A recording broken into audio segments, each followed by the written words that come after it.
No, ma'am, we're good.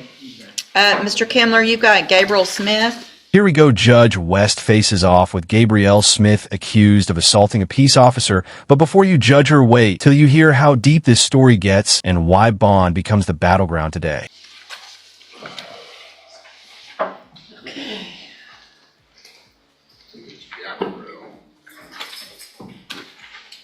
So was this a re-indictment? Yes, ma'am, that's what I was going to tell you.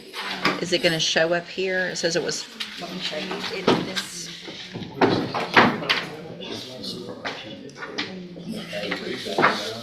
This is what he filed in the original case, and then they re-indicted the case in the bond, switched over to that one. So can we get this to show up now in the original? I mean, in the new case? I can ask him to either redo it, or I can, yes, ma'am, I can get it in there. Okay. I will do that. Okay, let's see. You are Gabrielle Smith? Stand up, please. And this is cause number 25, DCCR 0979. Ms. Smith is charged with assault on a peace officer from June 10th of 2023. And Mr. Kimler has filed a motion asking that I reduce the bond, which is currently at $40,000, correct? Yes. Ms. Smith, the best you can, raise your right hand. Do you swear or affirm the other one? Do you swear or affirm the testimony you're going to give in this hearing will be the truth, the whole truth, and nothing but the truth? Thank you. Go ahead, Mr. Kimler. Gabrielle, what are your financial resources right now as far as trying to post a bond? Speak up where I can hear you. Well, I have one thing. Hang on a second. She's been behind bars for a year waiting for trial. That's a long time for someone who hasn't even been convicted yet. But with a serious charge like assaulting an officer, the stakes are sky high. I need everybody to keep it down, please, because I'm having trouble hearing. Speak loud and clear. I have one family member that could probably help me, but I don't have one. I've been in jail a year, so really nothing. How long? A year. A year. And is that waiting to go to trial? And yes, sir. Just here. Ready to get my charges, I guess, decided. Do you think that you could post a $5,000 bond? Yes, sir. Can I see, has the other case been dismissed? Can I open that one up and see what all's been filed in it? Yes.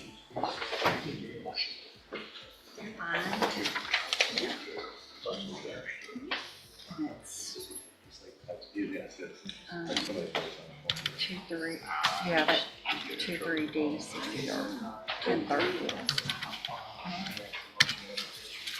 Like, such a big crooked dimensional bonds. Okay, let's see. Every time something steady thing. So, it looks like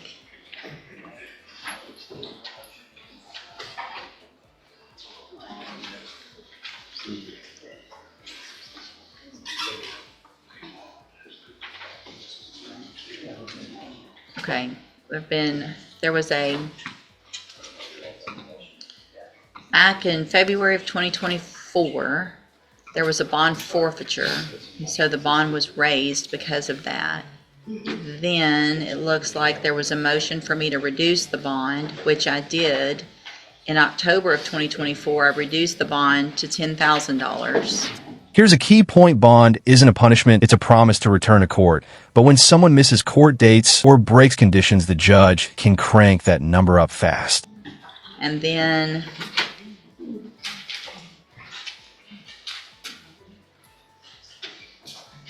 She did enter the plea, Your Honor. And Entered- you said PSI bond. I did That at plea was one. rejected by the court. Okay. The bond was reduced to 1,000. There was a plea. And then So there's a plea and then it was reduced, I guess. for a PSI, I reduced it to 1,000. And then appears as though in February of this year, I'm trying to figure out exactly why I increased it Could I speak to on that? 40,000. Hold on, let me just figure out. She said it was in Wasn't it was sufficient. Okay. Whether just, And then, let's see, let me look at this PSI, that'll give me some information. So the agreement was for a cap of 5 years, which is unusual that I would have reduced that to $1,000, so I'm not sure I understand why I did that in the first place when it was a cap, but I did for some reason.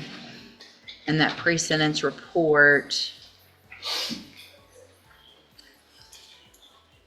Court She- revealed 9 convictions, felony convictions from Louisiana, Your Honor. That's why you rejected them. right, and several misdemeanor thefts. 9 felony convictions that just changed the whole game. What seemed like a bond reduction request now looks like a legal minefield, and the judge remembers exactly why that last deal got rejected.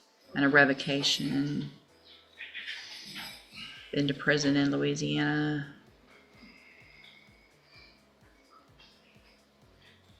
Yeah, as recently as 18. Okay, so I rejected that plea agreement. So the bond is currently set at 40,000 on a robbery with that criminal history. Okay. Mr. Nichols, what is your position with regard to bond? With her criminal history and the allegations in this case of assaulting an officer while she was trying to steal from a store, I think 40,000 is right where it needs to be, Your Honor. Mr. Kimler? I've read the probable cause affidavit. I don't think that she could actually be said that she actually assaulted the officer directly. There is a fact situation that could perhaps be fitted into an assault charge. But as far as just out and out striking or assaulting an officer, that wasn't the fact scenario. It involved a vehicle. I think where the officer had leaned into it and then the vehicle went into motion. And, Well, how did the vehicle go into motion? Well, that's the defense, I suppose. Hold on, let me look at the PC. Well, it's not like she hit an officer or bit an officer. He scratched at him while he was trying to stop her driver from trying to leave, Judge. She was flailing about in the vehicle, I suppose.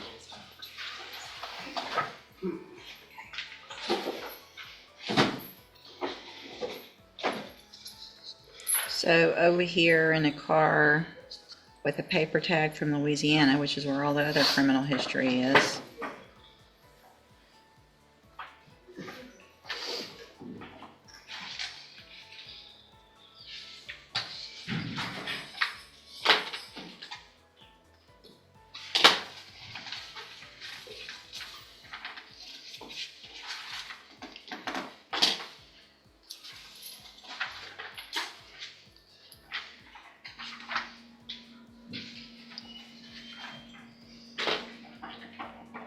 That motion's denied.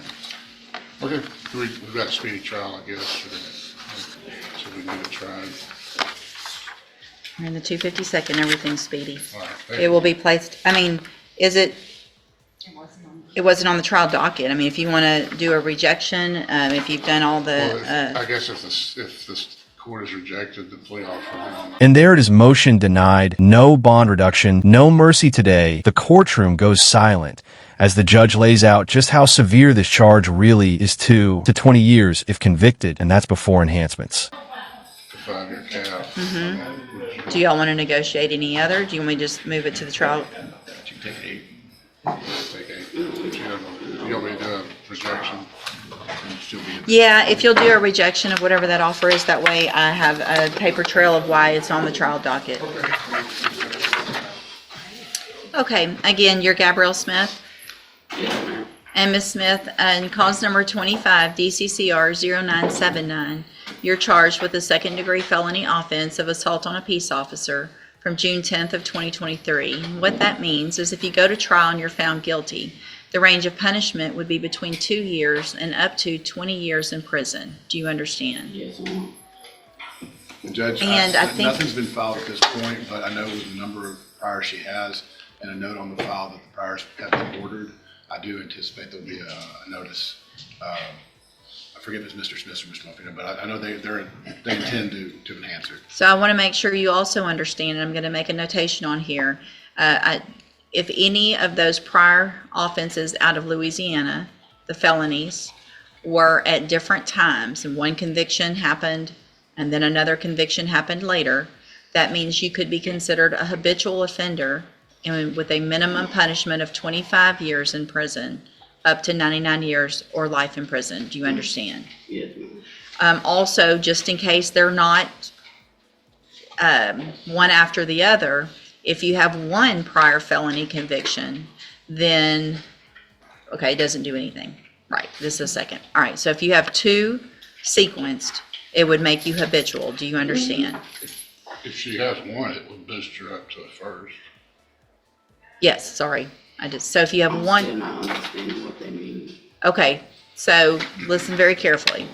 You have several felony convictions out of Louisiana. Okay, so if just one of those is true, then your punishment range in this case, if you're found guilty, becomes that of a first-degree felony instead of a second. So that means it would be from 5 years minimum up to 99 years or life if there's one prior conviction. You understand? From a $40,000 bond to the threat of life in prison, Gabrielle Smith's case shows how fast criminal history catches up and how one bad decision can spiral. What do you think? Should past convictions weigh this heavily on a new case, or should every trial start with a clean slate? Answer out loud. So Yes, ma'am. okay. If there's two prior felony convictions that happened, not all of the, I know there were several that happened at the same time, right? But I'm not sure, but it looks like there might be another set that happened later. If that is true, and there are two that happened at different times, then it means you could be considered a habitual offender here in Texas. And if that all is true and you're found guilty, then your minimum punishment is 25 years in prison up to 99 years or life. Do you understand? Yes, ma'am. Okay. And it looks like what the state has offered, if you wanted to enter a plea of guilty, would be to go on count one, which is just the offense that you're charged with now, for an 8-year term in prison. You have every right to reject that and have your case go to a jury, let them decide if you're guilty or not, and then let them decide your punishment, depending on what they find on those priors. I just want to make sure you understand what your options are if you wanted to plead guilty for that 8 years, and what your possible consequences are if you go to trial. Do you understand all of that? Okay, and do you want to reject that offer and have your case set for trial? Yeah, I want to reject it. Okay, and I do want to make sure you understand, Ms. Smith, that after today, unless there is new information or evidence that comes up that the attorneys don't know about at this time, I will not accept this plea agreement after today. So if you change your mind, it's not going to be to the 8 or something less later. It's going to be something different. Once a case goes on my trial docket, it goes to trial. So it's not we're buying time to try to get some better deal. This is the deal. That's fine that you don't want to take it. I do want to make sure. I mean, I haven't, so I can't think on it and come back. You can think on it and come back next week. Okay, that's fine. 1 week, you'll leave it open? Yes, Your Honor, I'll leave it open for research. You have to further. decide by next week, knowing all of that. Nothing's going to change between now and then. So now you know everything. Think about it. Talk to any family members that you need to. We'll have you brought back next week and you can decide, okay? I'm going to delete this rejection. If y'all do it again, you'll have to do it again.